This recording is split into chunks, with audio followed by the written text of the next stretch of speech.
신약 성경 238페이지에 있습니다.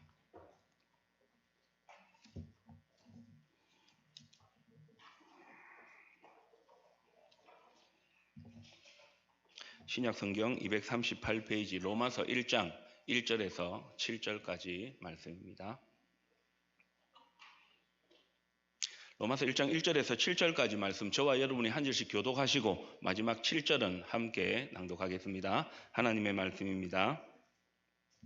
예수 그리스도의 종 바울은 사도로 부르심을 받아 하나님의 복음을 위하여 택정함을 입었으니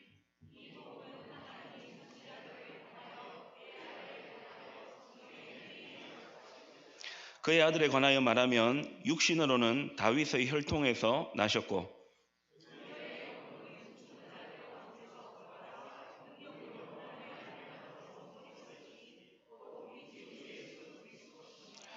그로 말미암아 우리가 은혜와 사도의 직분을 받아 그의 이름을 위하여 모든 이방인 중에서 믿어 순종하게 하나니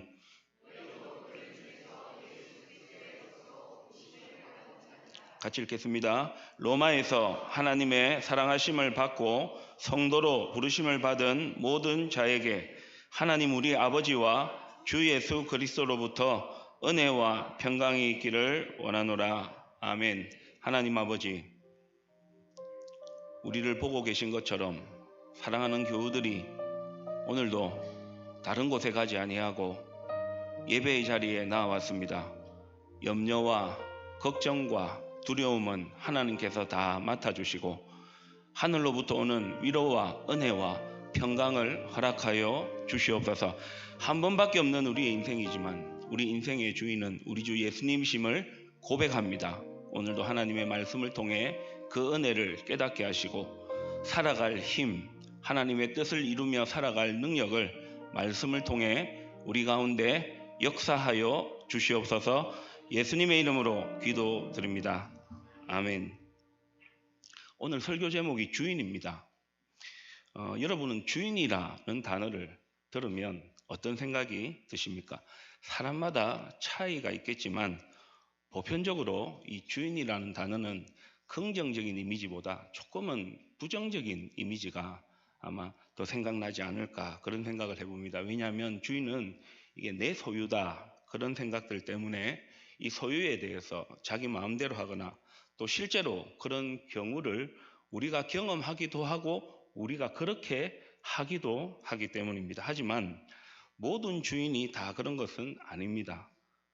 좋은 주인이 있고 그 좋은 주인을 만나 인생이 변화된 사람도 있습니다. 바울은 오늘 로마에 흩어져 있는 성도들에게 편지를 써보내면서 자신을 이렇게 설명합니다. 로마서 1장 1절 상반절 말씀해 보시면 바울은 로마 교회 성도들에게 자신을 예수 그리스도의 종이다. 여기 한 단어가 더 보이죠. 자신을 예수 그리스도의 종이라고 이야기했다면 예수 그리스도는 바울의 무엇이 되는 겁니까? 주인이 되시는 것이죠. 만약에 사도 바울에게 있어서 예수 그리스도께서 주인이시고 사도 바울은 종인데 그 주인이 부정적인 이미지를 가진 분이라면 자신을 예수 그리스도의 종이라, 예수 그리스도는 나의 주인이시라 그렇게 설명하지 않았을 겁니다. 바울은 오늘 본문 1절 상반절에서 자신을 예수 그리스도의 종이라 그렇게 소개하고 난 다음에 1절 하반절부터 5절까지 구약의 선지자와 다윗의 혈통을 통해 오신 예수 그리스도 그리고 그 예수 그리스도를 통해 나타난 그 복음을 들은 바울과 로마교회 성도들 그리고 이 로마서를 읽는 모든 그리스도인들에게 예수 그리스도는 좋은 주인이 되시고 그 좋은 주인을 만나서 우리의 삶이 변화되었음을 말씀하고 있는 것이죠. 그렇다면 왜 예수 그리스도는 바울에게 로마교회 성도들에게 저와 여러분에게 좋은 주인이실까요? 두 가지 등을 통해 살펴보겠습니다. 첫 번째는 예수 그리스도께서 좋은 주인이신 것은 소유라는 단어를 기억하셔야 합니다. 사도 바울을 포함한 로마교회 성도들 그리고 오늘 이 자리에 있는 저와 여러분은 원래 어떤 자들이었고 예수 그리스도를 통해 어떤 자로 변화되었을까요? 로마서 6장 17절에서 18절 말씀을 보시면 사도 바울이 이렇게 전합니다. 하나님께 감사하리로다. 하나님께 감사해야 된다. 어떤 감사냐? 너희들은, 로마 교회 성도들, 너희들은, 사도 바울도 마찬가지겠죠. 저와 여러분도 마찬가지입니다. 원래는 무엇의 종이었는데? 죄의 종이었는데 이제는 죄로부터 의에게 종이 되었다. 이 세상에서 의로운 분은 한 분밖에 없으시잖아요. 예수 그리스도시죠.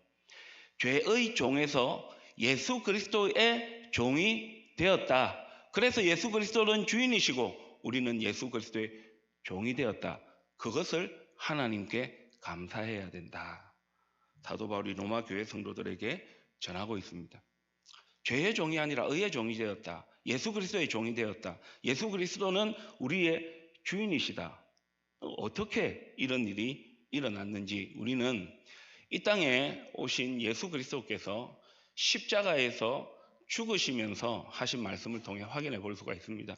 십자가 위에서 죽으시기 전에 하신 7마디 말씀을 우리는 가상 7언이라 그렇게 이야기하는데 그 가상 7언 중에서 제일 마지막으로 예수님께서 하신 말씀이 요한복음 19장 30절에 나옵니다.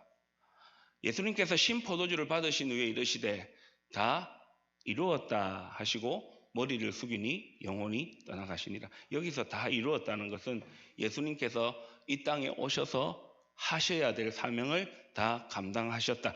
그런데 제가 주목하는 것은 다 이루었다. 예수님께서 하신 마지막 말씀입니다. 저게 한글 성경에서는 다 이루었다. 이제 일을 끝냈다. 그런 뜻으로 되어 있는데 이 예수님께서 하신 이 말씀, 이 성경이 기록될 당시는 고대 그리스어인 헬라어로 기록되어 있었는데요.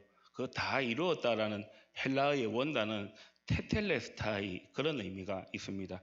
이 테텔레스타이라는 말은 당시 상거래 가운데서 많이 쓰였던 단어입니다. 사람이 이제 시장에 가서 물건을 삽니다. 여러분 물건을 사려고 하면 뭘 줘야 될까요? 돈을 주죠. 돈을 주고 돈을 받은 장사하는 사람은 그 돈을 받고 물건을 주면서 테텔레스타이 그 말을 씁니다. 그 말의 뜻은 뭐냐면 값을 지불했으니 이 물건은 이제 당신의 것입니다. 그런 의미가 있는 것이죠. 지금은 없습니다만 이 성경이 기록될 당시만 해도 노예가 있었거든요. 그런데 어떤 사람이 한 노예를 불쌍히 여겨서 그리고 또 사랑해서 이제 자유를 주고자 하는 사람이 있었습니다. 그런데 이 노예는 그 당시 물건으로 취급을 받았습니다. 그래서 그 노예의 주인에게 이 노예의 값을 지불합니다. 그리고 그 노예를 삽니다. 그때 그 노예를 돈을 받고 넘겨주는 사람이 테텔레스타이, 이 노예에 대한 값을 받았으니 이 노예는 당신의 것입니다. 그런 의미로 다 이루었다라는 단어의 원어적 의미를 선 것이죠. 그러니까 이 테텔레스타이, 다 이루었다라는 것은 값을 지불하고 나의 것으로 만들었다. 그런 의미가 있는 것입니다. 그래서 예수님께서 십자가에 죽으시면서 마지막으로 하신 말씀, 그 생명, 그 피를 흘리시면서 저와 여러분의 모든 죄값을 지불하고 그 죄값을 지불함으로 말미암아 저와 여러분은, 바울은, 로마 교회 성도들은 다 누구의 것이 된 것입니까? 예수님의 것이 되었다. 그러므로 우리의 몸과 영혼은 우리의 것이 아니라 누구의 것일까요? 주님의 것입니다. 그래서 사도 바울은 자신을 예수 그리스도의 종이라 소개하면서 그 복음을 믿고 신앙생활하는 로마 교회 성도들을 향하여서 이렇게 말했습니다. 로마서 1장 6절 말씀 여러분이 한번 읽어주십시오.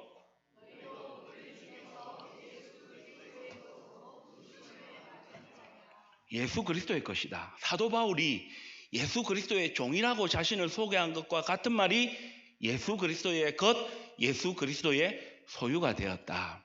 그래서 여러분, 우리의 몸과 영혼은 우리의 것이 아니라 예수님의 것임을 믿으시기를 축복합니다. 예수님께서 피로 값주고 우리를 사셨기 때문입니다. 국어사전에 보면 소유, 내 것이다. 값을 지불하고 내 것으로 만들었다. 그것을 국어사전에 보면 이런 표현으로 설명을 해놓았습니다. 한번 보시기를 바랍니다. 좀 그렇습니까? 제가 저 단어를 찾아보는 순간에 예전에 중학교 때 교회 형들하고 동생들하고 같이 모여서 이게 막 라면 먹고 밥을 해가 말아 먹으면서 이 막 서로 먹으려고, 그 다음은 말씀 안 드리겠습니다. 하여튼 그 단어가 생각이 나는데, 이 침발라 놓다라는 것은 가지고 싶어서 자신의 소유로 정해둔다. 뭐 이걸 우리 놀이할 때 찌뽕했다, 뭐 그런 표현을 썼는데요. 그런 의미가 있습니다. 혹시 요즘 개를 많이 키우는데요. 여러분 혹시 그 장면을 한번 보셨습니까? 이 개가 아기라면 안 되겠죠. 동물이니까. 개가 새끼를 낳습니다. 새끼를 낳고 난 다음에 이 개가 가장 먼저 하는 행동이 뭔지 아십니까? 핥아줍니다. 핥아줍니다. 거기는 뭐 두 가지 의미가 있습니다. 하나는 뭐냐면 이 본능에 의한 거죠. 이 새끼는 누구 거다? 내 거다. 그리고 이 태 속에 있으면서 더러워진 오염 물질을 이렇게 제거하기 위함입니다. 그리고 이 새끼를 키우면서 이제 이 새끼가 배변 활동이 잘 되지 않으면 이 어미가 그 새끼의 어떤 곳을 핥아줍니다. 왜 그렇게 할까요? 내 새끼니까, 내 것이니까. 근데 이것은 동물만 하는 행동이 아닙니다. 저와 여러분이 우리 자녀들을 얼마나 사랑합니까? 뭐 커서 막 그렇게 하려고 하면 거부를 하지만, 저희 딸들도 마찬가지인데, 그 아이들이 어릴 때는요 어떻게 합니까? 막 입 맞추고 막 비비고 합니다. 내 딸이야, 내 아들이야, 그런 의미죠. 우리 조부모님들도 손주 손녀들 어떻게 합니까? 막 깨물고 싶어 하죠. 왜 그렇습니까? 내 핏줄이다, 내 소유다, 내 거다. 여러분, 예수님께서 십자가에서 피 흘려 생명 버려 우리의 죄값을 지불하시고 저와 여러분을 사셨습니다. 그래서 우리의 몸과 영혼은 우리의 것이 아닙니다.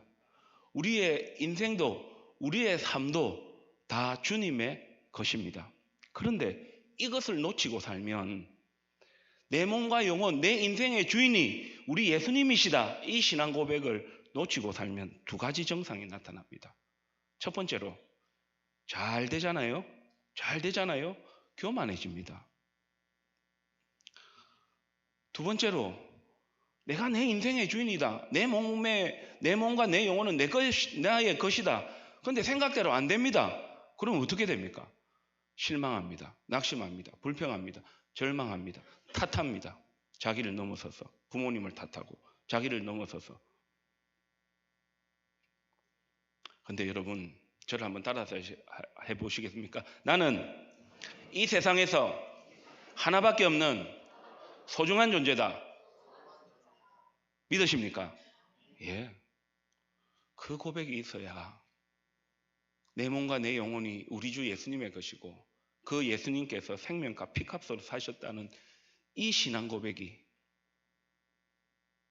있어야 곁에 있는 가족들이, 함께 신앙생활하는 교우들이, 우리 곁에 있는 지인들이요 행복해요. 그러지 않으면 내가 좀 잘하면 잘난 척합니다. 옆에 있는 사람들 힘들어요. 좀 뭔가 잘 안 되면요 불평하고 탓하고 원망합니다. 저와 여러분 그런 존재가 아니라는 것이죠. 그래서 우리 신앙의 선배들은요 이렇게 신앙 고백했어요. 우리의 몸과 영혼이 우리의 것이 아니라 주님의 것인 것이 우리 삶의 가장 큰 위로입니다. 사랑하는 교회 여러분, 우리 인생의 주인, 우리 몸과 영혼의 주인은 우리 주 예수님이심을 신앙 고백하며 믿음으로 사시기를 축복합니다. 우리의 몸과 영혼을 끝까지 우리 주 예수님께서 책임져 주신다. 이것이 저와 여러분의 위로이고 또 소망이고 은혜임을 신앙 고백하며 살아야 합니다. 두 번째로, 우리 주 예수님께서 우리 삶의 주인이시다라는 단어를 신앙 고백하며 살 수 있는 단어, 두 번째 단어는 은혜라는 단어입니다. 많이 들어보셨죠? 뭐 또 은혜가 뭐 굳이 우리 예수님께서 우리 삶의 주인이시라는 단어와 어떤 연관이 있나 그런 생각 하실 줄 모르는데 아닙니다. 이 은혜라는 단어는 예수 그리스도께서 우리의 몸과 영혼이 주인이심을 신앙 고백하며 살게 하는 정말로 귀한 단어입니다. 지금으로부터 약 3,500여 년 전에 출애굽 시대였습니다. 모세를 통해 하나님께서 이스라엘 백성들을 출애굽하여 가나안 땅으로 들어가게 하시기 전에 시내산에서 하나님께서 모세를 통해 율법을 주셨습니다. 그 내용이 창세기 출애굽기 다음에 있는 세 번째 레위기의 내용입니다. 그때 그 출애굽한 이스라엘 백성들도요, 빈부격차가 있었습니다. 그래서 이 병이 나서 때로는 사고를 당해서 그러다 보니까 이제 먹고 살아야 되는데 그게 힘든 겁니다. 어떻게 해야 되겠습니까? 돈을 빌리게 되겠죠. 돈을 빌리다 못 갚으면 종이 되어서 그 사람을 위해서 일하게도 됩니다. 그런데 하나님께서 율법을 주셨는데 어떤 율법을 주셨냐면 종으로 데리고 있다 할지라도 6년이 지나고 7년째가 되면 이 종에게 자유를 주도록 했습니다. 뿐만 아니라 대신 받은 땅과 토지도 다 물려주도록 했습니다. 이것을 구약에서 안식년이라 그렇게 이야기를 했습니다. 그런데 7년째 되던 해에 이 종들에게 자유를 줄 수 있는데 이 종들 중에서 이 자유를 거부하고 평생토록 주인과 함께 살겠습니다 하는 종들이 있었습니다. 한번 찾아보실까요? 출애굽기 21장 5절에서 6절 말씀을 한번 보시기를 바랍니다. 출애굽기 21장 5절에서 6절 말씀을 보시면요, 이제 6년이 지나고 7년째가 되면 종이 자유인이 될 수 있었습니다. 그런데 그 중에서 이 종은 뭐라고 이야기를 하냐면 내가 상전과 내 처자를 사랑한다. 여러분, 고대법에 의하면 종은요 결혼할 수 있을까요? 없을까요? 없어요. 소유가 없잖아요. 자신 재산을 모을 수가 없잖아요. 그런데 상전을 사랑해요. 왜 사랑하는가 보니까 상전이 자기를 사랑해 줬다는 거죠. 어떻게 사랑해 줬습니까? 아내를 마련해 줬습니다. 결혼을 시켜준 거죠. 부부가 되게 해줬습니다. 그리고 난 다음에 자녀를 낳게 된 것입니다. 이 종은 5절 말씀해 보십시오. 자유인이 되겠답니까? 자유인이 되지 않겠답니까? 자유인이 되지 않겠답니다.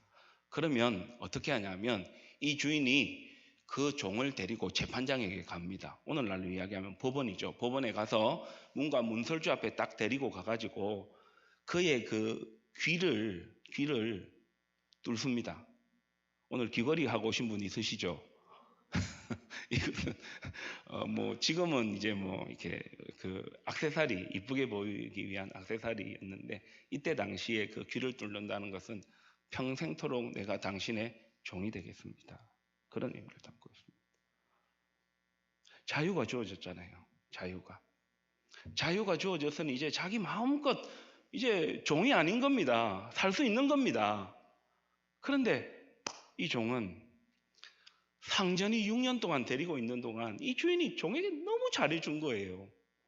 너무 잘해주다 보니까 결혼하라고 아내도 마련해주고 또 그렇게 결혼해서 자식도 없고 그러니까 6년이 지나고 7년대에 자유를 얻어서 종이 아닌 일반인의 신분으로 살아갈 수 있었는데 귀를 뚫어달라고 내가 종신토록 평생토록 당신의 종이 되겠습니다. 저는 이 말씀에서 이 단어를 봅니다. 저를 한번 따라서 해보시겠습니까? 은혜. 그거 보이지 않습니까? 저는 그게 보이는데요. 그래서 이런 종을 뭐라 그러냐면 귀 뚫린 종이라 그렇게 이야기를 했습니다.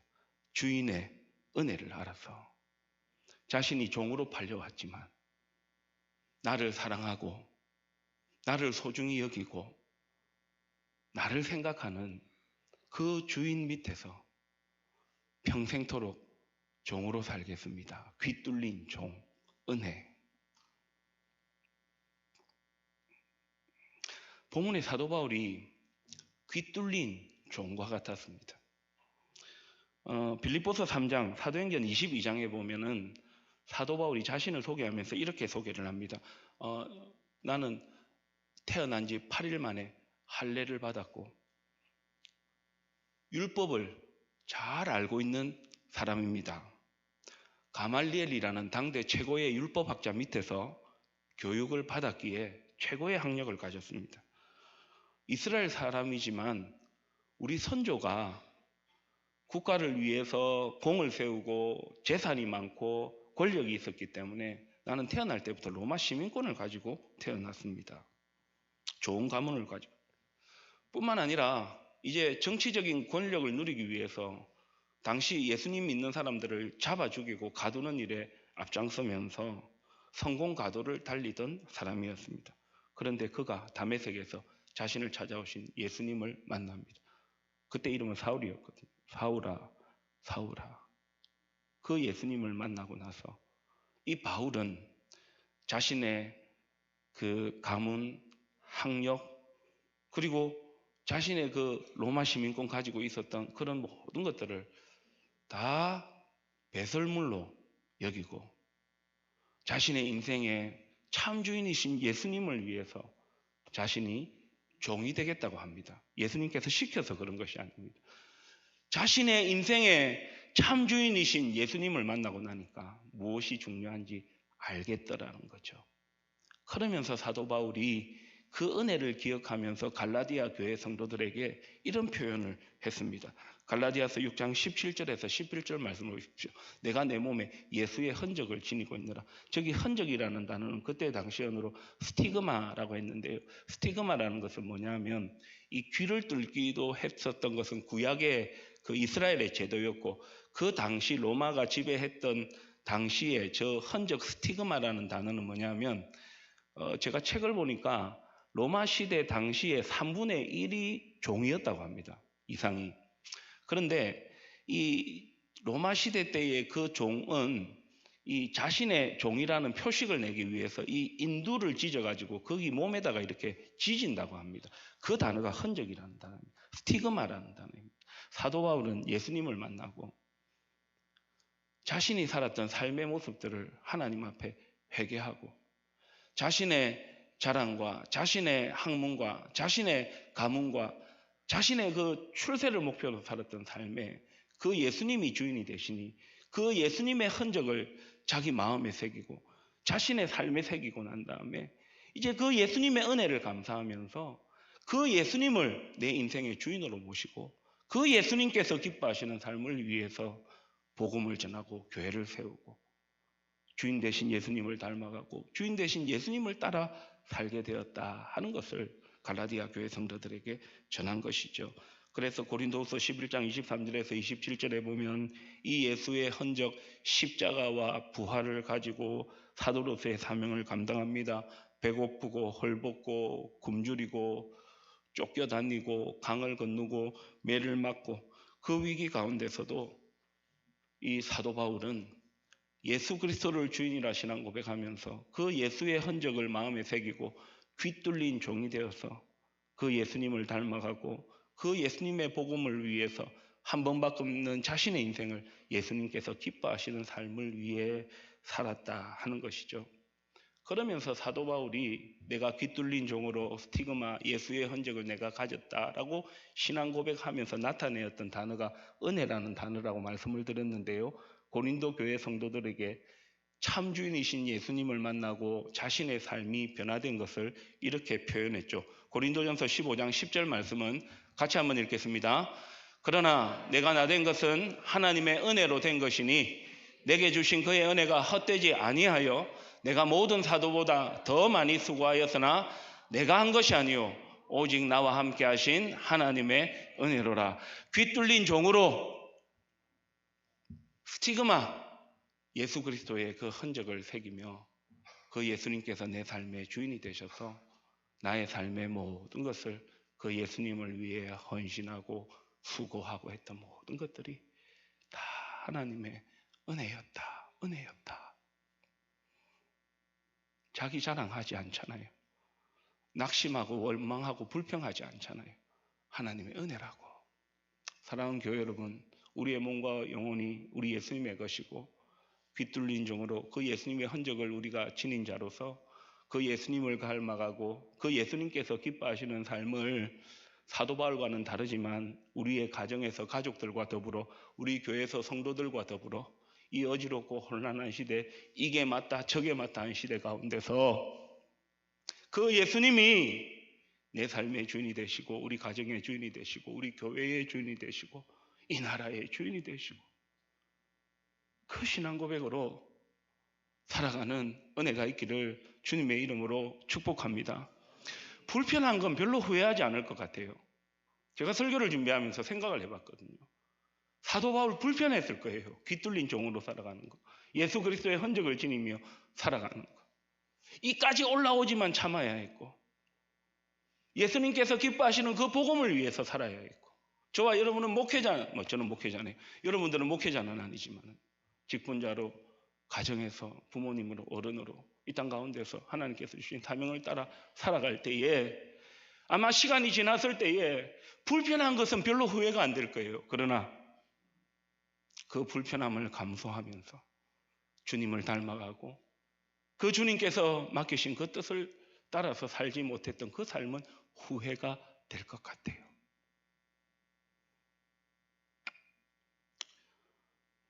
사랑하는 교회 여러분, 가정을 믿음으로 세워나가는 일에, 주의 몸된 교회를 섬겨나가는 일에, 학교에서 직장에서 삶의 현장에서 신앙을 지키고 믿음으로 살아가는 일에 그 일 때문에 여러분들에게 힘듦이 있었다면 그것은 예수 그리스도의 흔적이 여러분에 있는 것이고 귀뚫린 종으로 살아가기를 몸부림쳤음에 잘 사신 겁니다. 그런데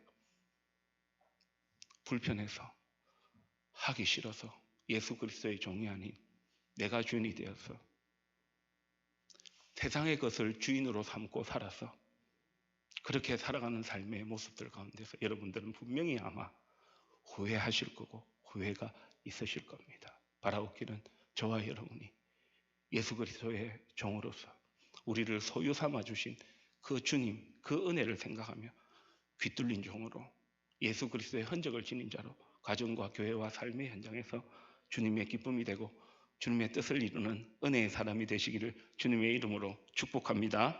제가 드라마를 보니까 이런 그 대사가 나와가지고 제가 막 받아 적었습니다. 무슨 드라마를 봤나 이렇게 궁금해하실 것 같은데 안 가르쳐 드릴 겁니다. 그 담임 선생님을 이 여학생이 만났습니다. 이 여학생은 뭐 그런 학생이었어요. 요즘 인구 소멸지역이 워낙 많아서 빈집이 많이 있잖아요. 그러다 보니까 이제 그곳을 막 그 뉴스에서 취재하면서 한 할머니 인터뷰를 했는데 그 할머니께서 이런 말씀을 하셨어요. 요즘은요 불량 청소년들도 안 보여요, 이런 말씀을 하셨는데요. 이 여학생이 불량 청소년이었습니다. 근데 이 담임 선생님을 만난 거예요. 이 담임 선생님이 어떤 사고가 났는데 그 현장에서 물불 가리지 아니하고 그 생명을 구하기 위해서 노력하는 모습을 옆에서 지켜본 거예요. 그래서 이 반항했던 이 여학생이 그 선생님과의 만남을 통해서 그 선생님의 좋은 모습을 본 겁니다. 그러면서 이런 대사가 나와요. 좋은 기억과 좋은 만남이 동시에 찾아오면 더 나은 사람이 되고 싶은 마음이 든다. 더 나은 사람이 되고 싶은 마음이 든다. 제가 왜 이 드라마의 대사를 받아 적었을까요? 이 여학생은 이제 더 이상 뭐 자기는 이것도 하기 싫고 저것도 다 하기 싫고 했는데 그 선생님을 딱 만나고 난 다음에 그 선생님의 모습을 보면서 좋은 기억이, 좋은 만남이 찾아오고 나니까 아이고 내가 좀 더 나은 사람이 돼야 되겠다. 사랑하는 교회 여러분, 목사인 저도 마찬가지고 오늘 이 자리에 있는 우리 직분자, 우리 교우들, 우리 자녀들도 마찬가지입니다. 우리 인생의 참 주인이신 예수님을 만나면 사도 바울처럼 그 주인의 은혜를 알아서 그 주인을 위해서 좀 더 나은 사람이 되고 싶어져요. 여러분 안 그렇습니까? 예배의 자리에서 오인오색 특별 저녁 집회라든지 공동체 성경 읽기, 말씀을 읽고 그 말씀을 통해 하나님이 어떤 분이신지, 나는 그 하나님 앞에서 어떤 존재인지, 그 하나님이 나를 위해서, 그 예수님이 나를 위해서 무엇을 하셨는지 그 은혜를 깨닫고 나면 하나님, 예수님 이거 주십시오, 저것 좀 주십시오, 이렇게 해주십시오 하지 않고 내가 그 하나님을 위해서, 그 예수님을 위해서 무엇을 해드릴까? 그게 공부가 될 수 있고, 그게 교회 봉사와 섬김이 될 수 있고, 그게 좋은 남편과 아내, 좋은 부모, 좋은 자녀가 되고 싶은, 내 몸과 내 영혼의 주인이 우리 주 예수님이니까 그렇게 살고 싶은 마음이 생기는 거죠. 이 드라마의 대사가 참 와닿았습니다. 좋은 기억과 좋은 만남이 동시에 찾아오면 더 나은 사람이 되고 싶어진다. 더 나은 믿음의 사람이 되시기를 주님의 이름으로 축복합니다. 그런 더 나은 믿음의 사람들이 우리 가정에서 한 명씩 한 명씩 생기기 시작하고, 우리 교회에서, 우리 삶의 현장에서 우리 그리스도인들이 그렇게 만들어져 갈 때에 이 나라가 조금씩이라도 더 나은 나라로 만들어져 가지 않을까요? 이제 말씀을 마치려 합니다. 19세기 영국의 케임브리지 대학, 옥스퍼드 대학, 케임브리지 대학 제일 좋은 대학인데, 이는 19세기입니다. 1800년대에 그때 그 대학들은 그때 그 신학을 이렇게 제일 학문으로 다루었기 때문에 그때 종교학 시험 시간에 이런 문제가 나왔다고 합니다. 요한복음 2장 1절에서 11절 말씀해 보면 예수님께서 갈릴리 가나 혼인잔치에서 물을 포도주로 만드는 첫 이적을 행하시거든요. 그것은 단순히 뭐 물을 포도주로 만들었다 그런 의미가 아니고, 예수님께서 이 땅에 죄인된 우리를 구원하셔서 포도주와 같은 소중한 존재로 바뀌어 주실 것을 미리 말씀하신 거거든요.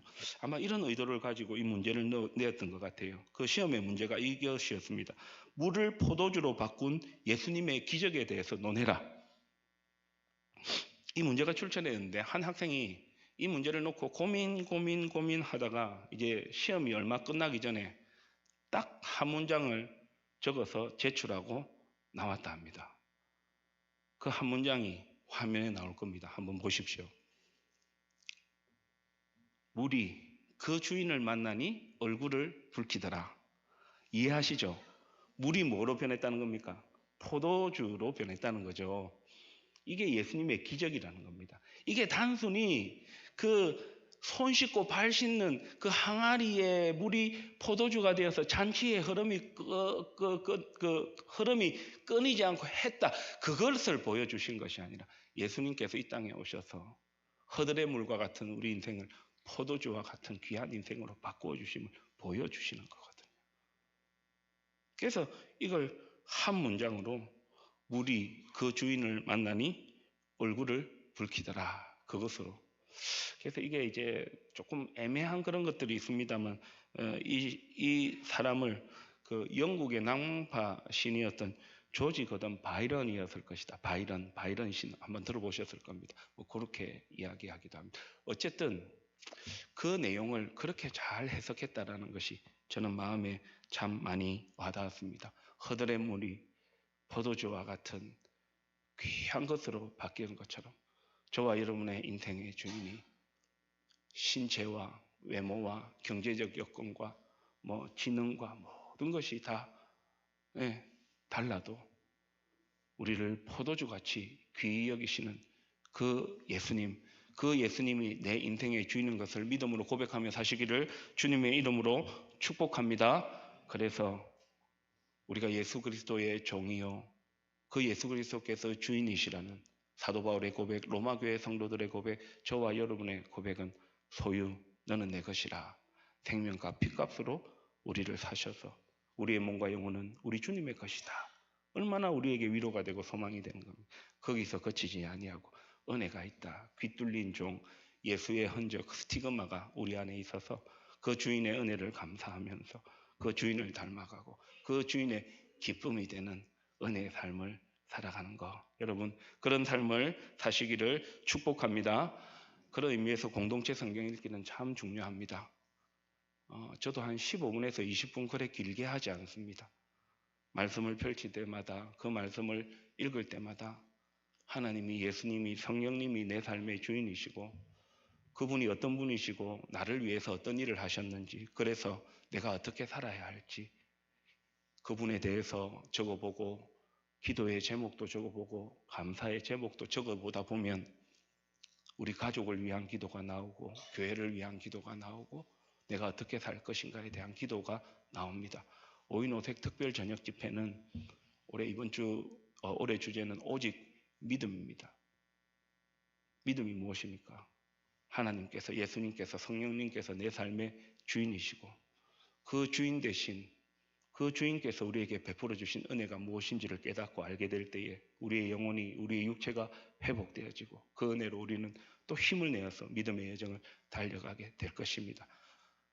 내일 저녁부터 5일간 5분의 목사님들께서 말씀을 잘 준비하셔서 오실 겁니다. 오늘 주보에 보면 그 5분이 어떤 설교를 하실지 본문도 나와 있고 제목도 나와 있습니다. 우리 어른들도, 우리 청년들도, 우리 자녀들도 다 함께 오면 좋겠습니다. 이번 한 주간은 주인이라는 단어를 기억하시고 소유와 은혜라는 단어를 기억하시고 신앙 고백으로 사시고 특별히 공동체 성경 읽기도 꾸준히 하시고 또 오인오색 특별 저녁 집회도 참석하셔서 이 은혜를 누리며 사시기를 주님의 이름으로 축복합니다.